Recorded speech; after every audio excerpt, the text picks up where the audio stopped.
What's going on, everybody? This is Afro Think Tank. Today's video is about Africa, West Africa, and why all African Americans need to travel to West Africa like a pilgrimage. All African Americans who have a passport, who consider themselves travelers, need to travel to West Africa. They need to get over their fears. They need to get over their, the stereotypes that has been programmed in their heads. They need to get over that miseducation that they were given growing up about West Africa. Another thing they need to do, they need to understand that when they go to West Africa, they're going to a place that's not as developed as America, and they need to take that in consideration when they go to West Africa, when they do go to West Africa.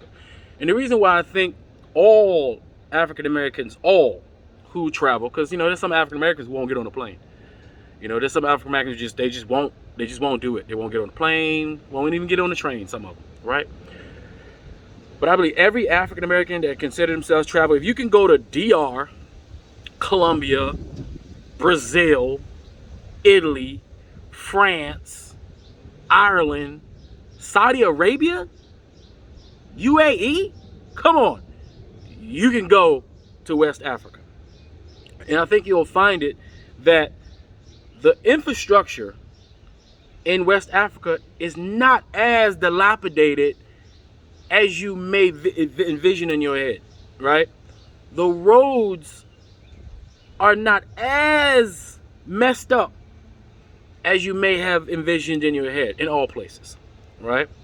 Right? And compared to some other places, like if you go to the Caribbean, if you go to Brazil, if you go to Colombia, you'll see pretty much the same type of architecture in West Africa for the most part, right? If you're used to going to the Caribbean, then you're not going to have any problems in West Africa. Now, when you do go to West Africa, you want to make sure you bring a couple items with you, which that'll be important, because there are situations on the ground, as far as, access to electricity all the time, and that's mainly it for the most part, right?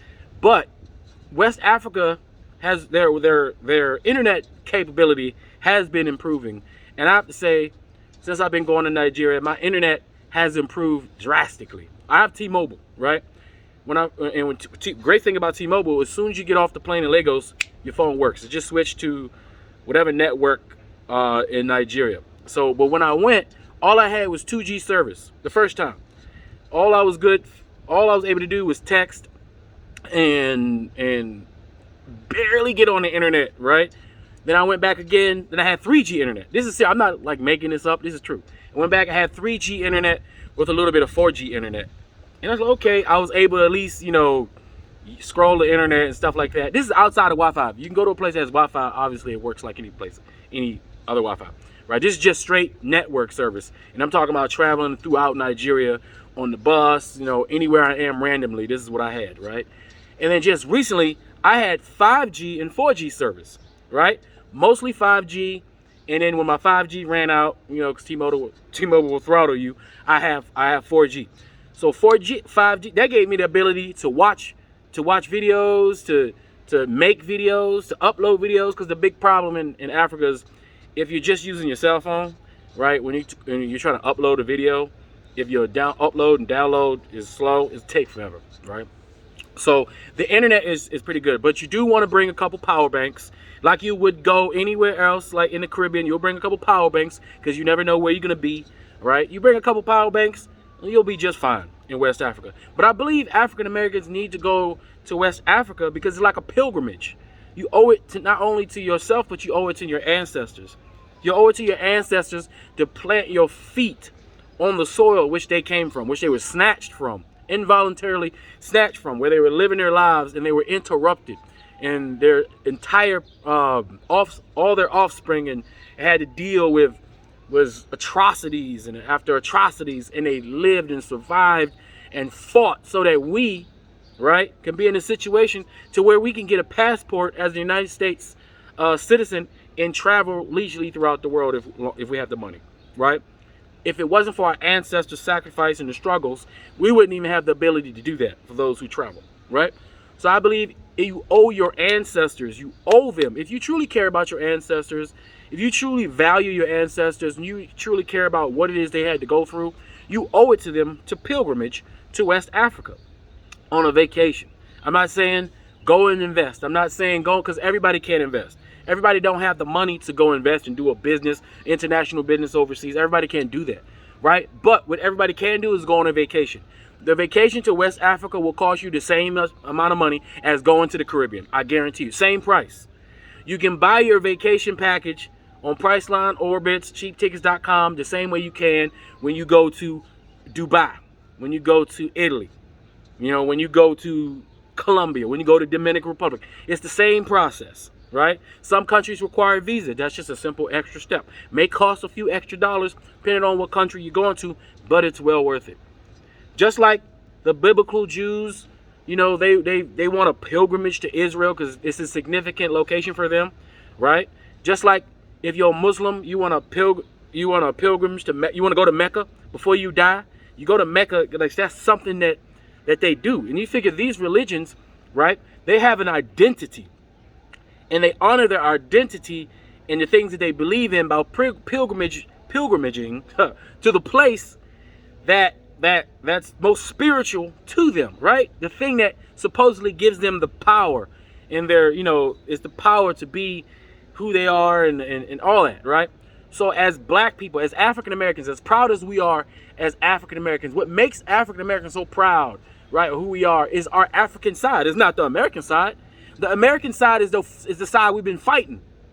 The American side is, for all intents and purposes, the enemy of the African, right? For all intents and purposes, for argument's sake. The American side is the one that stole the African side, right? We still live in bondage, in the place that we were brought here for bondage. Most of our families still live within 100 miles of where our ancestors were enslaved and worked for free or beaten and raped, right? And when we go to the Caribbean, all we're doing is going to other plantations where our ancestors were also beat and raped and traded back and forth, through the European, right? There was an inter-American slave trade. People don't know that. So after the transatlantic slave trade stopped, right? Because it was illegal to go to Africa to get more slaves, even though it did happen illegally, right? And the last slave ship was I think it came of 1860 something. They have the ship is in Georgia, I think, off of Georgia. I think they found it off the shore of Georgia, right? But they had American trade, meaning Africans. We weren't called African Americans. I don't even know if it wasn't even America at the time, and it became America.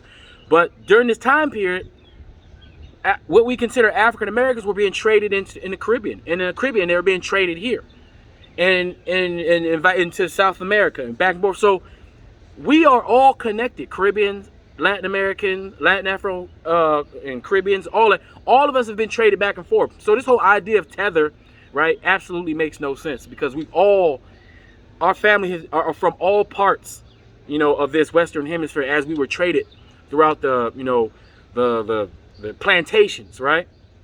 So, but the thing that made us fight back, because keep in mind, the Africans was fighting the entire time the Europeans were trying to take us. It was not like they was giving us up. It was more of us fighting it than it was us giving it up. You always got a few Uncle Toms, right? In every group, right? So the majority of African kings and chiefs and countries and empires were fighting to the death to keep their citizens, from being put in slavery. And for all intents and purposes, number for number, the Europeans had a small impact on the amount of Africans that actually were taken. If you compare it to the population size of Africa, they weren't as successful as the world has made it seem like they were. But unsuccessfully or not, they still gathered a great number of us and brought us over here. And even us, we continue it's not like we sat laid on our ass for 400 years and just let it happen. We fought for 400 years, various different degrees in various different ways, disoriented from our motherland. But it was that motherland spirit, it was that West African spirit that gave us that power to actually fight back. It's the African part that makes us proud. It's that African part that makes us capable. It's the African part that made us intelligent so we can invent all these great things that the world enjoys today and call themselves modern. So if you know the source of your power as an African American, to call yourself black, to raise your fist up high, to walk around like you know you're strong, to walk around know you're intelligent, know you're powerful, to know you're capable, just know that you got all of that. All of that comes from West Africa. So it behooves you to go honor your ancestors truly, to go to West Africa on a pilgrimage. On a pilgrimage. We call it a vacation. On a pilgrimage, just like the Jews go to Israel, just like the Muslims go to Mecca, right? African Americans who are just as special, right? We went through the worse than what those Jews in their religion say they went through. So if you want to compare things, we went through worse atrocities than what the Bible says those Jews went through. We went through worse atrocities than what those Muslims went through, right? So we are a special case. African Americans, African Caribbeans, Afro Latinos, we are a special case. We are a special people. And we do come from a special place. We are magical. Everybody knows it. Our music, our words, our physical capabilities, our intellect, we are magical. We are special. And we come from a special place. And what better way to honor that and then to go to where it met, where the origin, go to the root. We always talk about roots, and we have a connection with roots. We always talk, as black people, we always, your roots, family, community, right? Well, if you truly believe that, and you're a traveler, you need to, before you die, before you leave this earth, before your experience on this planet is over, you need to travel the same way the Muslims travel to Mecca, the same way them Jews travel to Israel, the same way most white people travel to Italy and France and Europe. They even go back to Europe sometimes, even though Europeans have completely given up Europe for the title of white American, right? American. But African people, we've never given it up. We didn't even have a choice to decide whether we wanted to give it up or not, right? So all I'm saying is, we as African Americans, or anybody in the diaspora, but I'm talking about African Americans specifically because I'm an African American, we should make it our duty. It should be something that we pass on to our children. Hey, tell your child you must go visit West Africa before you die. Like, that's something you do. Put that on your bucket list. We need to make that a cultural thing within African American society, that we have to go to West Africa. That is obligatory that we go to West Africa and enjoy ourselves in our homeland with our people on our soil, breathing our fresh air, our African air, and looking at the sun from our African perspective. So I just implore you guys that let's start creating our own stories, creating our own narratives, right? Let's stop letting outside forces tell us what to think, tell us what to vacation, tell us what to be scared of, tell us what not to be scared of. Let's start making all the decisions on our own. Let it be from an African perspective, from a black perspective, right?